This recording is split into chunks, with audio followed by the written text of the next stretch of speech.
There's growing opposition on the Big Island over the state's plan to increase geothermal exploration.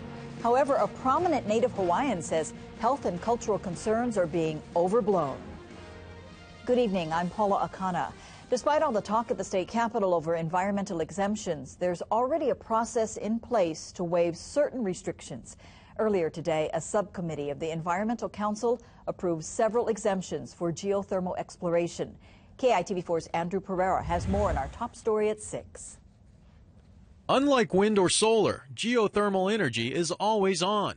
But with so many environmental regulations, many companies say exploration is not worth the effort. The cost and timelines of the current rules make it restrictive to explore in this state. On Thursday, a subcommittee of the State Environmental Council approved 3 geothermal exemptions sought by the State Land Department. They include non-invasive testing and analysis, the issuance of leases on state or reserved lands, and the drilling of exploration wells. This simply gives us the opportunity to point out an exemption for the environmental processes.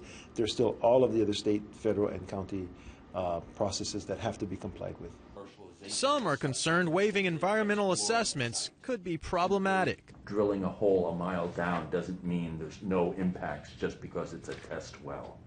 Hawaii Electric Company has opened a docket with the PUC asking for proposals to build a 50-megawatt geothermal plant on the Big Island. In Puna, the geothermal plant owned by Ormat Technologies already produces 20% of the island's energy needs. Despite voting against the exemption on exploration wells, Gary Hoosier believes geothermal energy production does not harm humans. I think if done properly, like most things, geothermal can be perfectly safe, and we need to explore all these alternatives to renewable energy.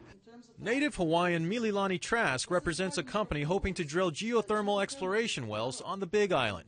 She says protest over the infringement of Pele practitioners is overblown. There hasn't been a single case of a single Hawaiian prevented from worshiping Tutu Pele because of a geothermal plant in Puna. Andrew Pereira, KITV4 News. The geothermal exemptions now go before the full Environmental Council for final approval, and that vote is scheduled for May 17th.